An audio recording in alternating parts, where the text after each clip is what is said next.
Coming up today, mammograms save lives. But what are they really like? We follow one woman going through her first ever breast exam.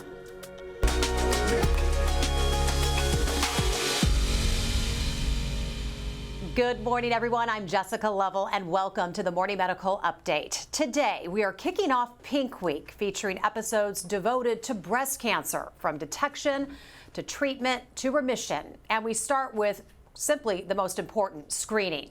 Millions of women get mammograms every year, but only a few are brave enough to let a camera come along. And the woman you're about to meet will join us. We're going to join her during her very first ever breast exam.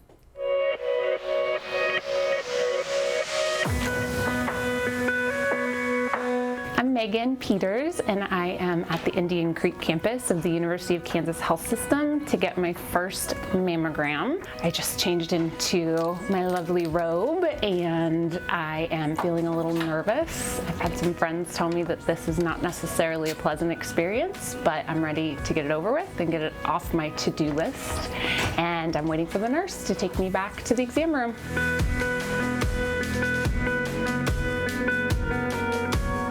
Mary Beth, my co-worker. Hi, Mary Beth. How are you? I'm all right. And I just want to go over a few things. Lean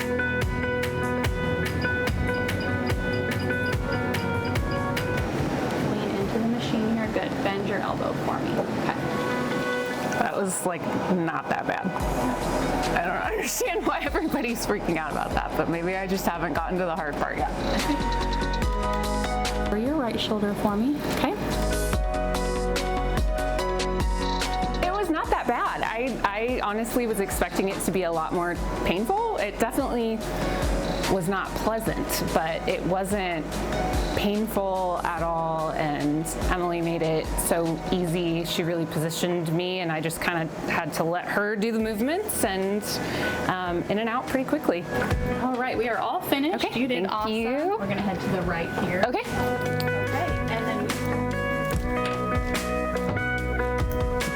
So now it feels like the hard part is over, but now I have to wait for my results. Emily, my nurse, told me I should be getting my results later today via MyChart, which is so great because I didn't really think past getting the actual mammogram and the nervousness that might kind of come in afterwards waiting for the results. So being able to know fairly quickly is such a wonderful gift, and I'm excited to get those results later today. Hopefully they will be all good. And Megan Peters is with us now this morning, as well as Dr. Annalisa Winblad, a radiologist and fellowship-trained breast image specialist and the division director of breast imaging at the University of Kansas Cancer Center. Ladies, good morning, and thank you for being here, kicking off Pink Week, such an important month, right? Yes, thank you for having me. Well, Megan, first, just thank you for sharing the first ever mammogram experience. What prompted you to get the mammogram? Was it just your age? It was a combination. I had turned 40. My father had passed away from cancer the year prior. And then it turned out several of my friends started getting diagnosed with breast cancer, and they were around my age. And it was almost like a click in my head of, wait a minute, all these people my age are getting diagnosed. Do I need to get screened? And then when I saw the guidelines, and at that time, I believe the cancer center here was screening at 40, but the national guidelines hadn't quite been pushed to 40 yet. They were at 45 when I scheduled the appointment, and then it turned out the week that I scheduled the appointment, the national guidelines got bumped as well. So I felt like I was ahead of the game. You were right there. And it's interesting, as we get older, you think of 40, so far off. When older you're in your 20s. people are getting, and then I was like, wait, right. that is me. That is me. So Yeah. what surprised you most about the experience overall? Not just maybe even the actual exam, but just entering in and going through it. What were you feeling? I was feeling a little bit nervous, I think, as everyone does. I actually think the fact that we filmed it made it a little less nerve-wracking because everybody was like, oh, there's a camera behind her. But I think that it was the warmth of the space and the warmth of everyone in it. I mean, every patient in the waiting room because I had a camera with me, I was like, oh, what are you doing? I'm having my first mammogram. And they were all so lovely. It's not that bad. Some people might have told you it's going to be hard. It's not going to be hard. And it was just a pretty positive experience. It's like you enter in this waiting room / sisterhood. Yeah, very much. Everybody with our matching wraps on, sitting in the waiting room. Kind of like a spa day, but not quite. Kind of. And Right. some of the other ladies were telling me, about their first mammogram experience and how things have changed. So that was really interesting to hear. That is as really well. interesting. What were they saying about their first? I mean, They were saying different things, like the different kinds of mammograms that were available when they were first getting mammograms, that it did used to be more painful. That was the number one thing I think I was worried about, other than, of course, having a positive diagnosis at the end. But at the day of, it was, oh, is this going to be so uncomfortable and painful? Let's talk about exactly what it felt like. Yeah. Cold, painful, uncomfortable. I mean, I have 2 kids. This was not painful. I mean, it wasn't comfortable, but it wasn't painful. I will say that I know for some women it can be, and that was another thing I learned, that kind of depending on how you're kind of set up, it could be a little bit more painful or a little bit less. I found it to be 0 pain, a little bit of discomfort, and of course a little bit of just nervousness. You're nervous getting in there, so I think some of that kind of makes you stiff. But thanks for bringing it back to childbirth. Yeah. We kind of compare all pain thresholds to that, right? Yeah. So you talked about results. How long did it take you to get them? And maybe just walk us through what they were. Sure. So my results, thankfully, were clear. I did have dense breasts, which I knew that was a possibility. My mom has that. My sister has that. But nothing to be worried about. And I actually had my results by noon that day on MyChart. And then I think 2 days later on paper, I had them. So Dr. Winblad, what kind of comments do you hear from patients who might hesitate to get the mammogram, which is why we're doing the show, to actually show someone going through the process and here to say it's not so bad? Some patients hesitate to get a mammogram because they're concerned about the possibility of pain or discomfort. And as you said, some patients are just worried about the possibility of a cancer diagnosis. But most patients that have had their first mammogram shared the same review, that it was much faster and much easier than they anticipated. Breast cancer screening is important, and most patients that have had a mammogram strongly advocate for screening mammography. Megan mentioned running into women who, had breast imaging from back in the day. Tell us how it's evolved. Well, I think, technologists are going to get you through the exam. They make it very comfortable. They are well trained in positioning. Our paddles that we use are probably a little bit more, gentle and things than, and past times. But in general, I think most people get through the exam really well, really fast. Our equipment is, advanced, and our goal is to get patients the same experience that you've had, where they, that it was a pleasant overall experience. Of course, no one wants to have a screening mammogram, but we want patients to come back and have that important screening test. But I bet you felt good when you walked out. Oh, I felt great. And one thing I didn't say that was so helpful was the technicians and the nurses. Emily, who was mine, and she was so kind and just walked me through every single step before we even got in there. There was nothing that was surprising, just kept talking to me. And it's, it's one of those things where you do one side, and then by the other side, I was like, oh, I know how to do this, Emily. You don't need to tell me where to put my arm. But just having her there and just talking me through it was so helpful. So, difference between a 2D and a 3D mammogram? So 3D mammograms are the most advanced, the newest mammogram technology we have available. 3D mammograms allow a radiologist such as myself to find more cancers on a mammogram, and they also help reduce the number of patients that need to return for additional imaging after a screening mammogram. We're fortunate at KU, all of screening mammograms are performed with this superior 3D technology. And sometimes a mammogram isn't enough. I know I've had to go back and have an ultrasound. What other testing might be done, and why is it important, and who might be up for that? You're correct. Some patients need not only a screening mammogram, but an additional breast screening test. So this is true for our patients who are high risk for breast cancer, such as our patients with a genetic predisposition for breast cancer, our patients with a strong family history of breast or ovarian cancer, our patients who've had a history of chest radiation at a young age, amongst others. So for our patients who are high risk, we recommend they have breast MRI every year in addition to a screening mammogram. So what questions, if any, should we be asking the technician? Is there anything, or do you just walk in and smile and here we go? Or is there anything you should be asking as you're in there? The technologist is going to get you through the exam quickly and hopefully as comfortably as possible. But do alert the technologist if something is bothering you. You know, if you've had a neck or shoulder surgery and something's bothering you, make sure to alert the technologist so they can tend to your needs. Ask how you will receive your results. At KU, our patients receive their results on MyChart immediately once the radiologist has signed the report and letters are mailed. And make sure to alert our technologist if you've had external mammograms at another facility. The accuracy of your results will be improved if the radiologist has your comparison mammograms available at the time of interpretation. So let us know if you have external mammograms and we will do the work of obtaining those for you. How are you able to get these done so quickly? Because I remember that's such a relief. You walk out and then boom, it's in your MyChart and you're like in the clear. How are you able to get those done so quickly? So digital mammogram images go directly from the mammogram unit where the images are taken to the radiologist workstation, where they can be viewed and interpreted almost immediately. So typically there's little delay in the ability to read the mammogram and provide results. However, if there is a delay, it's likely because we have requested external comparison mammograms. I want to talk about dense breasts, and we actually have an entire show dedicated to it, and you're going to be sitting with us and talking more about that. But what should women know about dense breasts? Let's touch on that. So patients will be notified if they have dense breast tissue. So patient notification is required now and will be required by federal mandate. In September 2024 at KU, we notify patients if they have dense breast tissue. Why is that? It's because patients with dense breast tissue have a slightly higher risk of breast cancer, but they also have breast cancers that are harder and sometimes impossible to find on mammogram. So for patients with dense breast tissue, we do offer them additional breast cancer screening tests. They can choose to have breast MRI, contrast enhanced mammography, or ultrasound exams. Okay, so I just want to tell you about an experience I had over the weekend. My best friend called and said she found a lump. So it was a little shocking.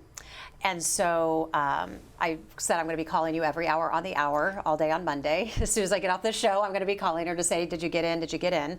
Of course, she told me not to worry, but, and her husband, who happens to be a physician, said, you know, it's deep, but it could be something else. So she was trying to put my fears to rest, I'm sure as a lot of women do, try to put other people at ease. But what else could it be? For a woman who might be doing a self-breast exam or find something, what else could a lump be or mean? So most lumps are actually not breast cancer. So that's the good news. Most lumps end up being benign findings such as cysts in the breast or benign masses. You know, fibroadenoma is a common benign mass in the breast. However, if something changes or a patient feels a new lump, it's incredibly important to still be seen and have imaging so we can assess what the lump is due to. Because we don't want to miss a breast cancer. As you said, breast cancer is really common. We all know someone with breast cancer. We don't want it to be missed. So if someone has a new symptom, it's most likely will be benign. However, we don't want to miss anything, so come and get imaged. So don't make a leap to cancer, but definitely get it checked out. Exactly. Got it. Okay, so mammogram recommendations. You mentioned a little bit, they could be confusing, and we want to kind of sift through that. But just earlier this year, you joined our program to discuss a change in government guidelines. So tell us what those guidelines are. So first. The new guidelines, the American or the Society of Breast Imaging and the American College of Radiology have for a very long time recommended breast cancer screening beginning at age 40, and now the national guidelines have also concurred and agree that all women who are average risk should start screening at age 40, and we continue to recommend patients be screened every year. Okay, so you can get it at 40. Absolutely. And recommend We it should. at 40. We want you to start Always 40. start at 40, and only sooner if you have a family history.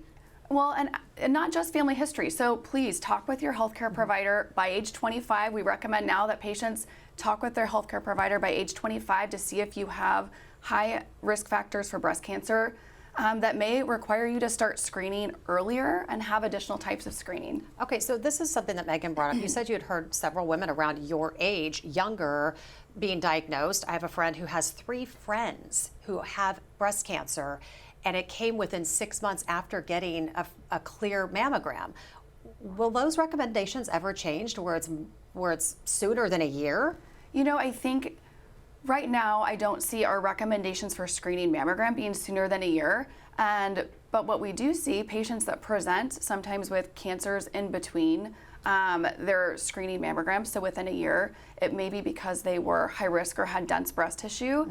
And that's why those are actually the types of situations that have really made us advocate for additional supplementary screening in those high risk groups, such as the dense breast tissue or high risk patients. All right, so be sure to ask your questions. You can use the chat on YouTube or Facebook. You can tweet us or email the Medical News Network. Info is right there on your screen. Let's get a check on our COVID count on this Monday with Dr. Dana Hawkinson, Medical Director of Infection Prevention and Control. Good morning. Hi. Hi, good to see you. Hi, it's good to be back. So yeah, today we have slightly increased number of cases. Obviously, we have seen that the last couple of weeks as far as hospitalized active inpatients. Today we have 22 active inpatients. That's up slightly from 20 last week.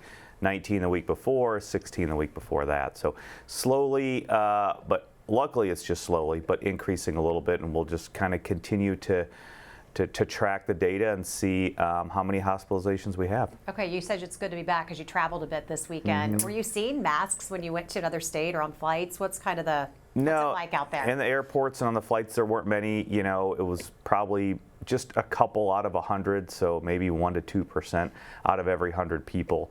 But you know, that may increase as we get into the colder months. Obviously, it'll probably be those people who feel that they're at highest risk, or those people they want to protect themselves while they're getting to their destination, so they don't get sick on their destination as well. Okay, any update on vaccine availability? Not that we have seen, certainly at our health system here. We do expect it probably this week, so that is good news. We still do also understand that, again, those commercial pharmacies may or may not have it. I think there has been problems with the amount available and the rollout in general through the United States. I've heard other areas where people are wanting to get it that they aren't able. So unfortunately, it is rolling out slow, but we do anticipate hopefully within the next couple weeks there'll be much more supply for people to get. All right, do we have any reporters with us today? Let's get to our community questions. Lynn wants to know, is it worth asking a tech or a nurse what they see during a mammogram? Can they share anything with you? So the tech performing the exam is not going to be the same person that's interpreting the exam. The radiologist who is trained and experienced in reading mammograms is the person best able to interpret and evaluate a mammogram. So it is not really worth talking to a technologist or putting them under the pressure of feeling like they can provide you information, because they're not able to do that. Okay, so Terry wants to know, you mentioned you have dense breast. You must have already known that. Did you get a notification? And will someone get a notification every year that they have it? So I believe my notification came just in my regular report. So the report that said nothing's going on, you're good. But it did flag that I had dense breast, and then it had additional information about other screenings that I could do. They weren't recommended at the time. I don't have a family history of breast cancer, and I was 40 at the time, so still at the bottom end of that screening kind of age limit. So I didn't get anything else done, but I love exactly what you said about we kind of have this baseline now. So when I go back next year to get it done, they're going to be able to tell really easily if, you know, something has changed, which is probably the most important indicator. Yen wants to know, is there any update treatment approach for triple negative breast cancer in the U.S.? You know, that would be best answered by the medical oncologists who know a lot more about treating triple negative breast cancer than I do. Who will be on this, I think, Wednesday or perfect. all week. I would save that question for Wednesday just to make sure they give you the best answer. You bet, you bet. I do have one that's perfect for you, though. Georgie Ann says, I remember Dr. Wimblad for when I was going through breast cancer treatment 7 years ago. Very thorough, reassuring, and put me at ease when getting a biopsy. So just letting you know that. And Randy wants to know, how does size factor into a mammogram? Can breasts be too big, too small when you're actually in there on the machine? So we do have different size paddles. So if you have a very small breast, we have paddles that will work to get really good imaging. If you have a very large breast, sometimes we might need to take a few more images, but we are going to be able to get excellent images no matter what your breast size is. And Janet wants to know, if you do have dense breast tissue, how often should you get screened? Is it still that 1 year? Correct. So we still recommend that patients who have dense breast tissue have a screening mammogram every year. This remains critically important. There are many cancers that we see only on mammogram, and several of our supplemental tests, such as ultrasound, aren't as helpful without a mammogram to compare to. So we always recommend the screening mammogram, but patients with dense breast tissue should consider at least and talk to their provider about having additional screening every year with abbreviated breast MRI, contrast enhanced mammography, or ultrasound studies. Joellen has a question, and it is, when can a woman go to every other year? And what about people older, like as they get into their 70s and 80s? So I recommend patients, no matter what their age, if they're undergoing screening, I recommend screening every year.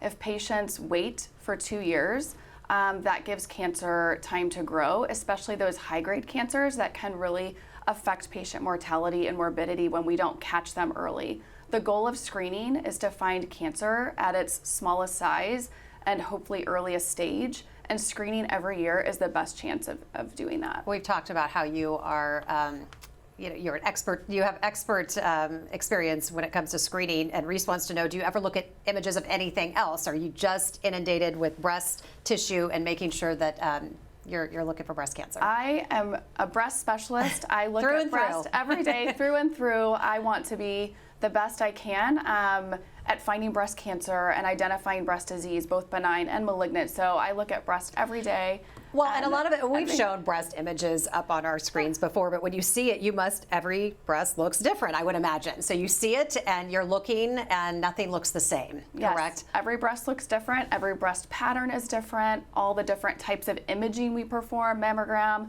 MRI, ultrasound, the breast looks different on all of them. So there's a lot of variety in what I do, even though it's just the breast. Okay, well, and on that note, Barsha says she has nothing but gratitude and kudos for the expertise of the breast imaging team. They found my sneaky tumor hiding in a tricky place that I couldn't even feel. So where you do get your mammogram matters, as she says. So she just thank you. You helped save her life.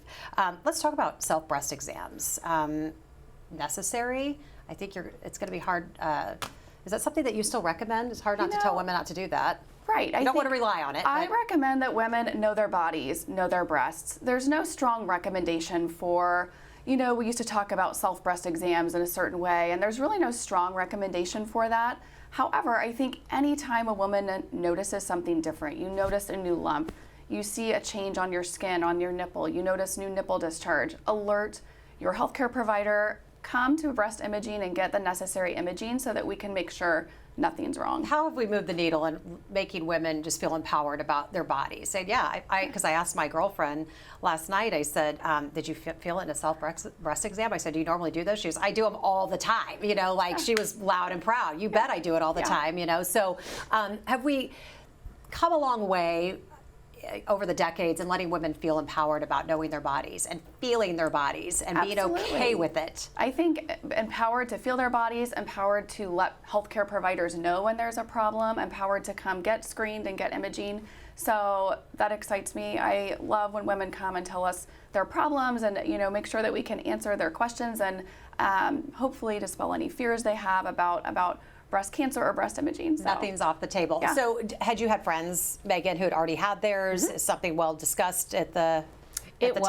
It was discussed. And it was one of those things where the minute, because I turned 40 and this was like 6 months later when the thing went off and I went, oh, I need to go get my mammogram. My friends were indignant with me that I did not already have that on my to-do list. Good. What? You haven't gone yet? Get on there right now. And I actually had a friend, a coworker, who every time I saw her in the hallway, she'd be like, did you schedule it yet? Did you schedule it? Love it. So it was positive peer pressure and I'm all here for it. Well, absolutely here for it. Yeah. And we try to make it easier to schedule. Now there's online scheduling. We offer evenings and weekends. I think over the years we've made it easier for women to come in and get screened. And it's quick. I've always said that. When I just had mine, I don't know, maybe 5 or 6 weeks ago, and I'm like, I love it because I can be in and out in 15 minutes. Yeah. It's good, very efficient. Let's talk about men and breast cancer. Again, we have an entire show dedicated to it this Friday, so hang tight for that.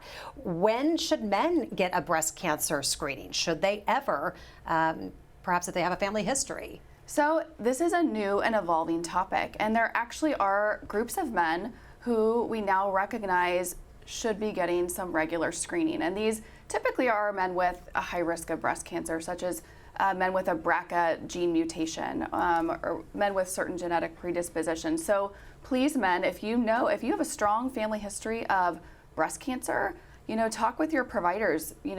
They might, ask about family history and identify you as being someone that needs genetic testing or needs to be screened or needs to see one of our high-risk breast cancer providers at KU who see men all the time that are high risk and will be really good about letting patients know if they need to actually undergo screening or regular clinical breast exam. And thanks for sharing that men are not alone. And Friday we'll talk about that and breaking down that stigma.